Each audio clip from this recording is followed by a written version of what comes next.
दोस्तों, तो अब हम लोग क्वांटम नंबर्स को लेकर बातचीत करना चालू करते हैं। ठीक है, तो हम लोगों ने जो 4 क्वांटम नंबर्स डिफाइन किए हैं उसके बारे में थोड़ा सा और इलाबोरेटिव चर्चा अब हमें करनी पड़ेगी। ठीक है, तो सबसे पहले सबसे ज्यादा इंपॉर्टेंट जो है वो हमारे पास क्या है? सबसे पहला है प्रिंसिपल क्वांटम नंबर। सबसे पहला जो है that is the principal quantum number. Principal quantum number को हम रिप्रेजेंट करते हैं स्मॉल n के सहारे। ठीक है, अच्छा, प्रिंसिपल क्वांटम नंबर के बारे में किसने बातचीत किया था सबसे पहले? This is simply given by bore. हम लोग जो बोर ऑर्बिट के लेकर बातचीत करते हैं वो बेसिकली हमें क्या करता है? प्रिंसिपल क्वांटम नंबर देता है। ठीक है, the shell at which electron is present. ठीक है, it is the shell at which the electron is present. n क्या होता है? n takes values of all positive integers. n जो है वो केवल और केवल हमारा पॉजिटिव इंटीजर्स लेता है। ठीक है, तो n जो होता है वो तुम्हारा क्या होता है? 1 2 3 4 so on and so forth। ठीक है, याद करना जो n इक्वल्स टू 1 होता है इसको हम लोग बोलते हैं k शेल। जो 2 होता है उसको हम लोग बोलते हैं L शेल। 3 जो होता है इसको हम बोलते हैं M shell, so on and so forth, N shell, blah blah blah blah blah. ठीक है, अच्छा, प्रिंसिपल क्वांटम नंबर क्या डिसाइड करता है? It determines size and energy of an orbital। Principal quantum number n जो है वो हमारा ऑर्बिटल का साइज और एनर्जी जो है वो हमारा डिसाइड करता है। ठीक है, अच्छा, अगर हमारा प्रिंसिपल क्वांटम नंबर n है तो उसके अंदर जो ऑर्बिटल्स होगा वो होगा हमारा n²।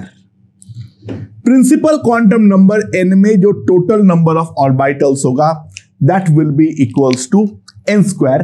और हर ऑर्बिटल में एट मैक्स 2 इलेक्ट्रॉन आ सकता है, तो that implies number of electrons, यानी I am talking about the maximum number of electrons in the nth shell is equals to 2n²। ठीक है, तो ये हमारा प्रिंसिपल क्वांटम नंबर का फंडा है। ये तो हम लोगों ने बोर मॉडल में पहले ही कर चुके हैं, इसमें ज्यादा दिमाग लगाने की जरूरत नहीं है। सेकंड जो हम देखेंगे वो क्या होगा? azimuthal और angular quantum number। It is the azimuthal और angular quantum number। इसको हम लोग डिनोट करते हैं L के सहारे। ठीक है, अच्छा, ये किसे प्रपोज किया था? Given by Sommerfeld. It is given by Sommerfeld. ठीक है, ऑल्सो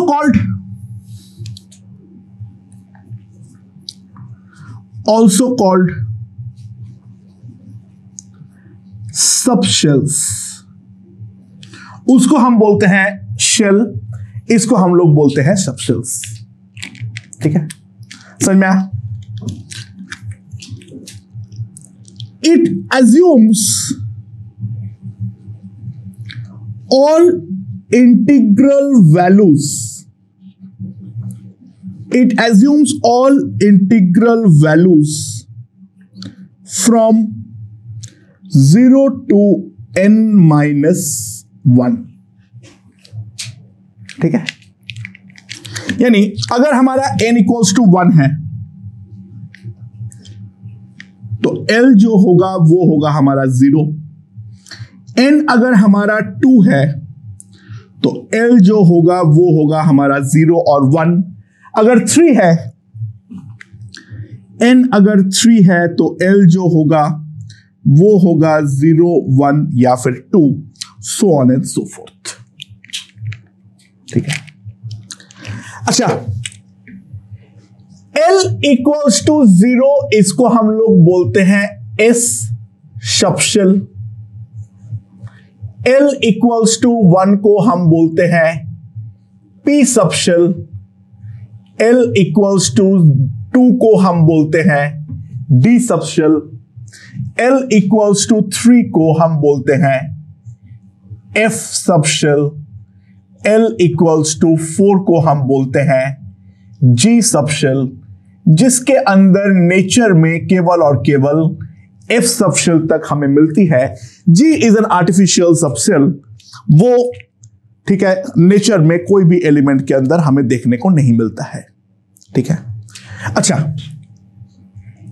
L determines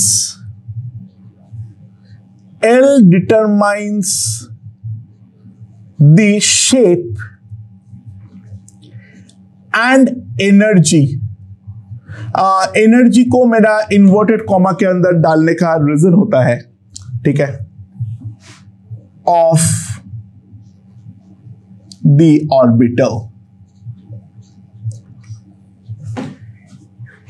एल जो है वो हमारा शेप और एनर्जी को डिसाइड करता है. एनर्जी के लिए हमारा एक इंपॉर्टेंट फंडा है, एनर्जी हमेशा डिसाइड नहीं करेगा.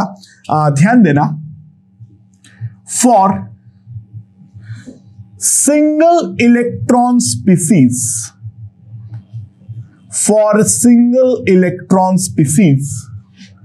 energy of an orbital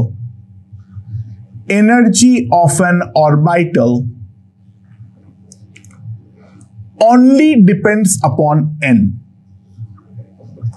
जो हमारा ऑर्बिटल का एनर्जी है वो केवल और केवल हमारा n पे डिपेंड करेगा. ठीक है, यानी फॉर H या फिर He plus Li2 plus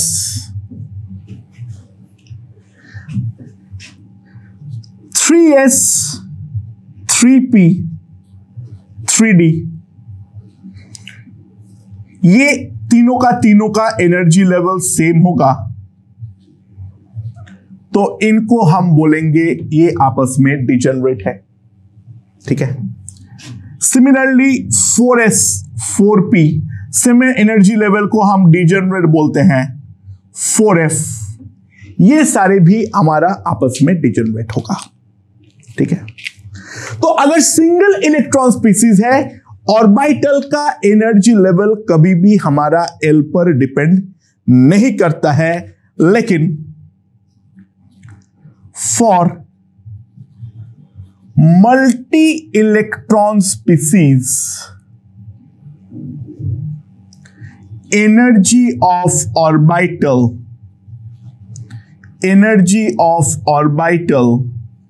depends upon both n and L.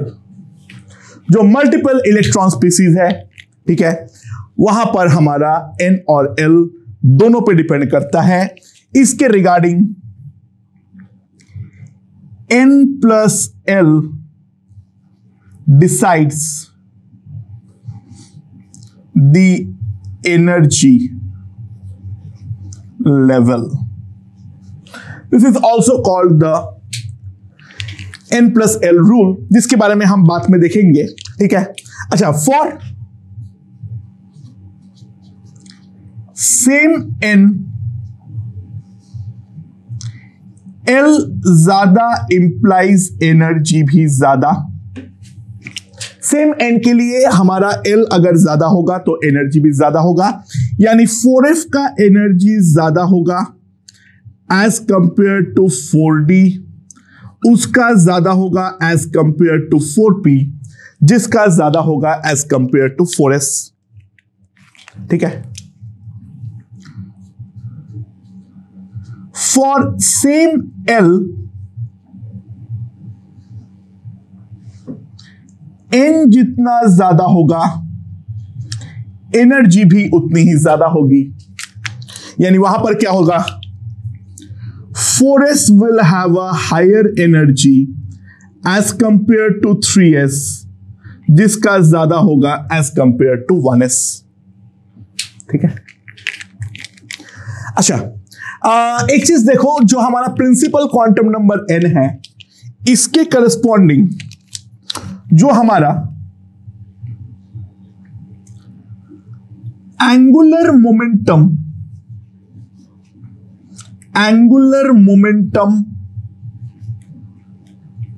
Of an electron in a shell, उसके बारे में तो हम लोगों ने बोर मॉडल से जानते हैं, that comes out to be equals to L, that is equals to nh/2π। ये तो हमारा बोर पॉस्टुलेट था। ठीक है, समझ में आया? अच्छा, ऑर्बिटल एंगुलर मोमेंटम। अब हम लोग यहां पे और एक चीज डिफाइन करेंगे, that is called the orbital angular momentum. और ऑर्बिटल एंगुलर मोमेंटम कितना होता है, L into L plus 1 into h/2π। Orbital angular momentum जो है that is given by L√L into L plus 1 into h/2π। तो इस ऑर्बिटल के लिए ऑर्बिटल एंगुलर मोमेंटम कितना होगा, 0। p के लिए कितना होगा, कोई भी p हो, ठीक है, L के जगह पर 1 पुट होगा तो √2 into h/2π, so on and so forth। तो दो एंगुलर मोमेंटम हमने डिफाइन किए हैं। एक शेल के अंदर जो इलेक्ट्रॉन का एंगुलर मोमेंटम होता है वो हम बोर मॉडल से जानते हैं। ठीक है, तो जो ऑर्बिटल एंगुलर मोमेंटम होता है that is equals to √L into L plus 1 into h/2π। तो कोई भी अगर और s ऑर्बिटल है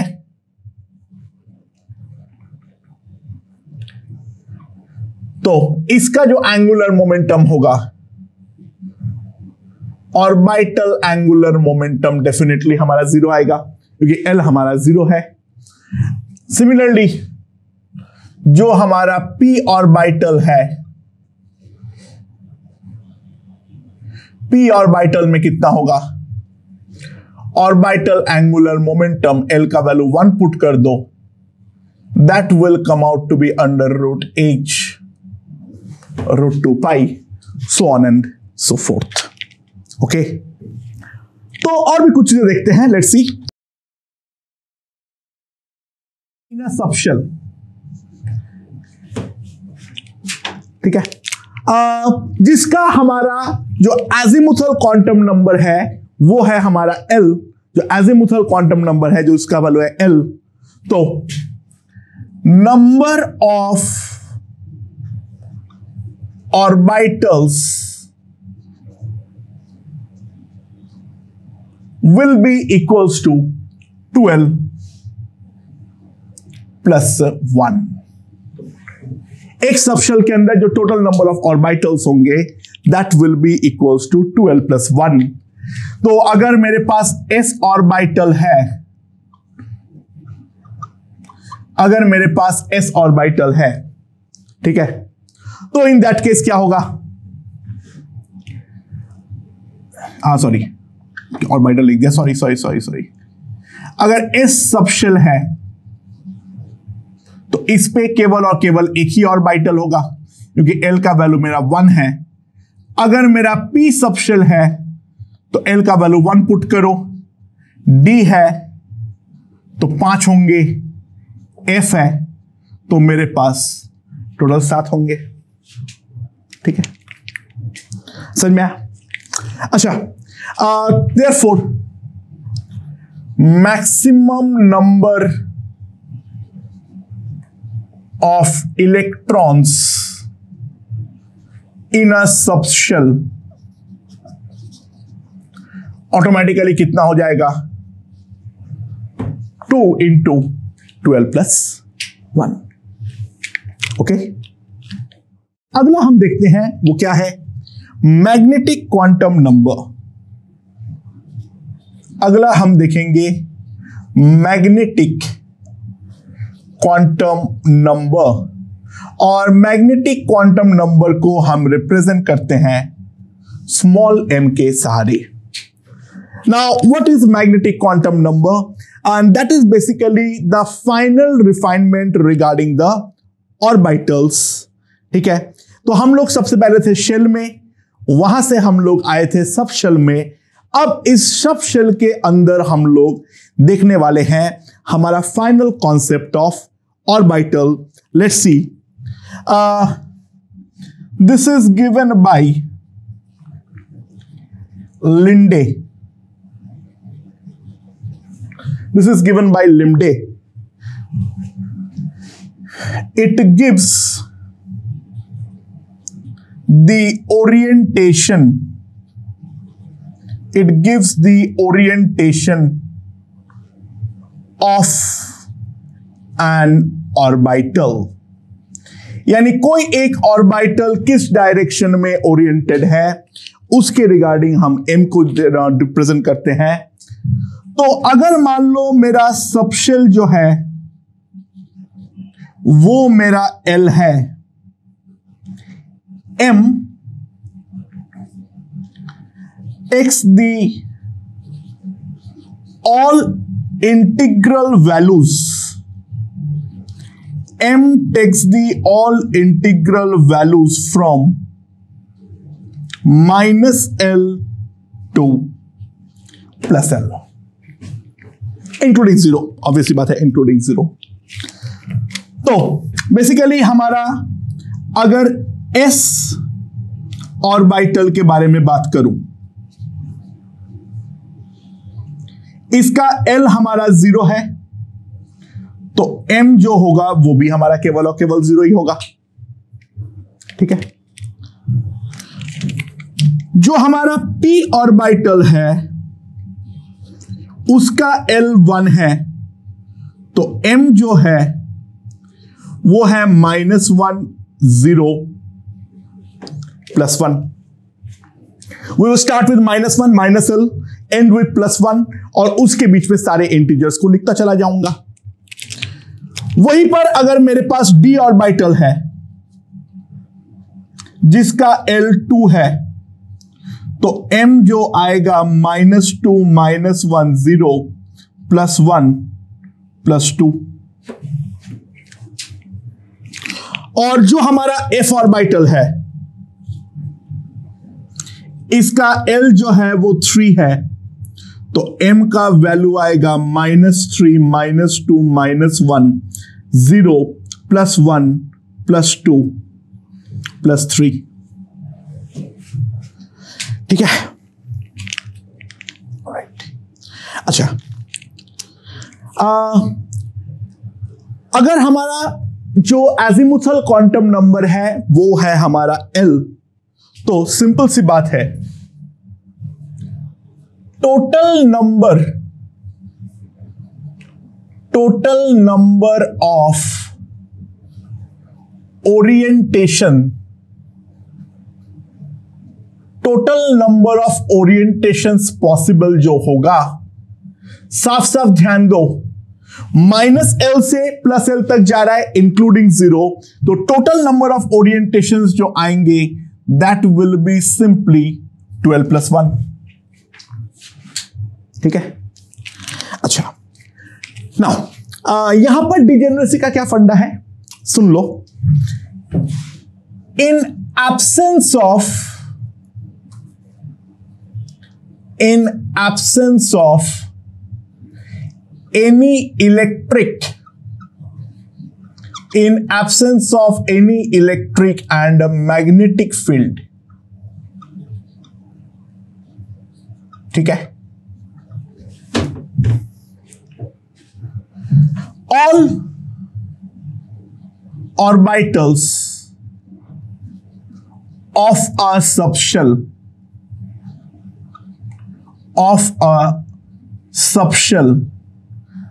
are always degenerate.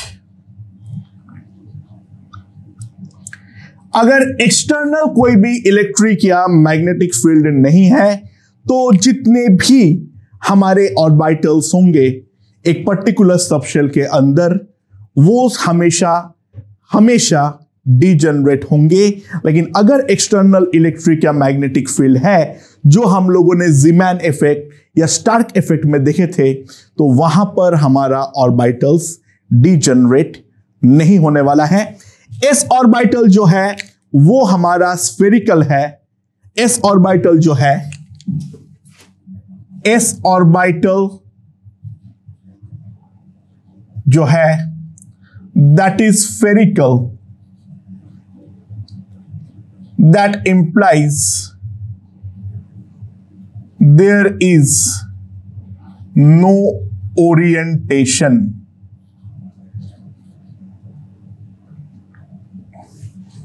इस पर कोई ओरिएंटेशन हमारा नहीं होगा। अच्छा, p orbitals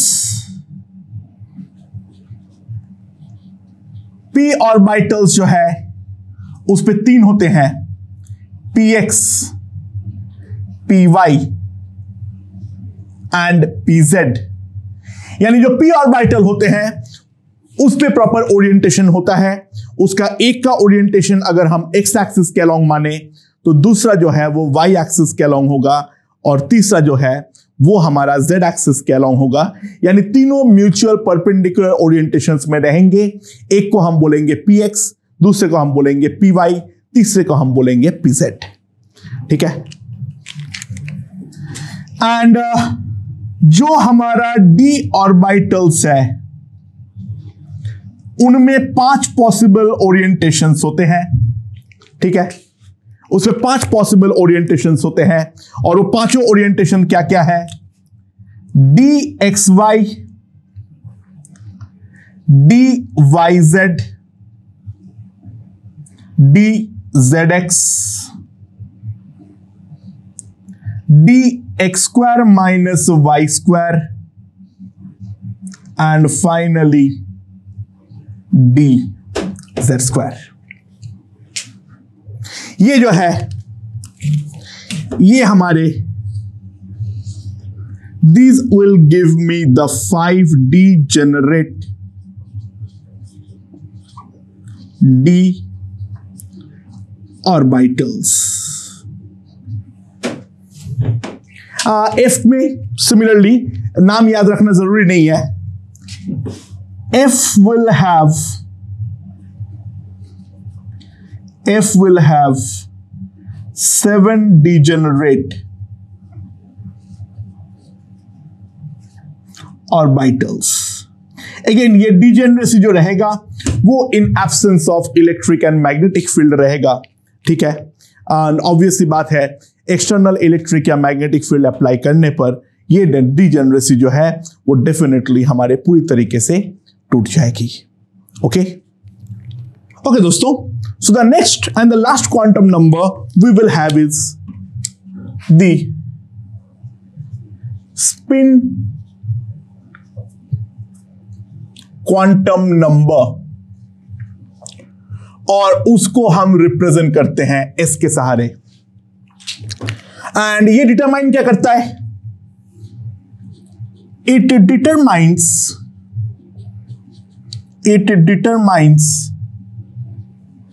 the spin of electron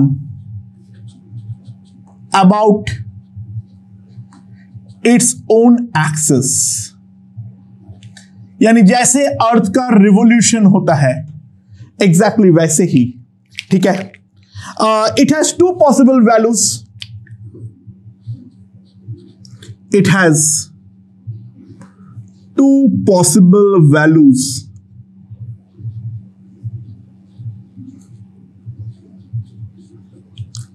plus half and minus half. ठीक है, it will have 2 plus half and minus half, and it represents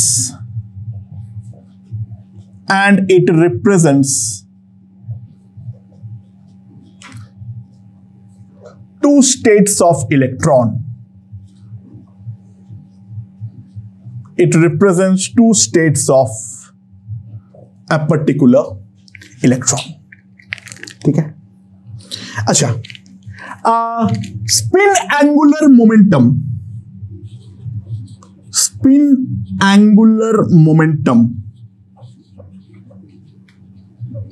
कितना होता है?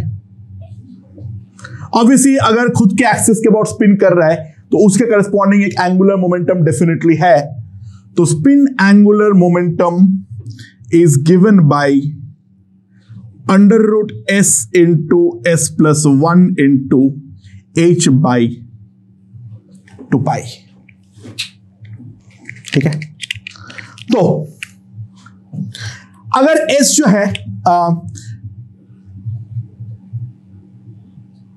प्लस हाफ, ठीक है, अच्छा, माइनस हाफ में ये वाला फॉर्म, इसमें बेसिकली मॉडस हमें लिखना चाहिए, इसमें बेसिकली हमारा मॉडस लिखना चाहिए, क्योंकि एनी हाउ क्लॉकवाइज घूम रहा है या एंटी क्लॉकवाइज घूम रहा है, उसमें केवल वेक्टोरियल डिफरेंस है, मैग्नीट्यूड वाइज तो कोई डिफरेंस नहीं होगा. एंड इसका वैल्यू अगर मैं देखूं into 3/2 h by 2 pi, that is equals to √3h by 4 pi, which is equals to a constant. ठीक है, now in an orbital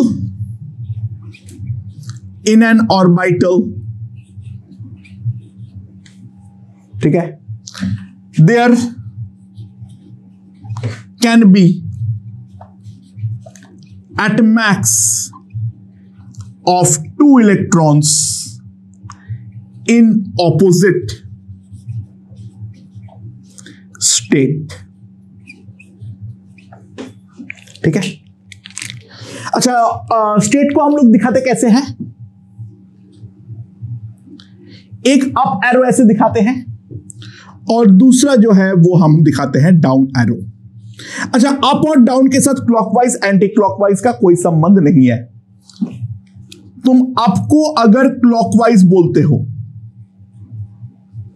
तो डाउन हमारा एंटी क्लॉकवाइज हो जाएगा, डाउन जो हो जाएगा वो हमारा एंटी क्लॉकवाइज हो जाएगा, और तुम अप को अगर एंटी क्लॉकवाइज बोलते हो तो डाउन को हम बोलेंगे क्लॉकवाइज. ठीक है, समझ में आया? अच्छा, एक अगर हमारे पास ऑर्बिटल है तो दोनों अप या फिर दोनों डाउन जो है, these two are not possible at all. ये दोनों ओरिएंटेशन जो है वो हमारा पॉसिबल नहीं होगा. ओके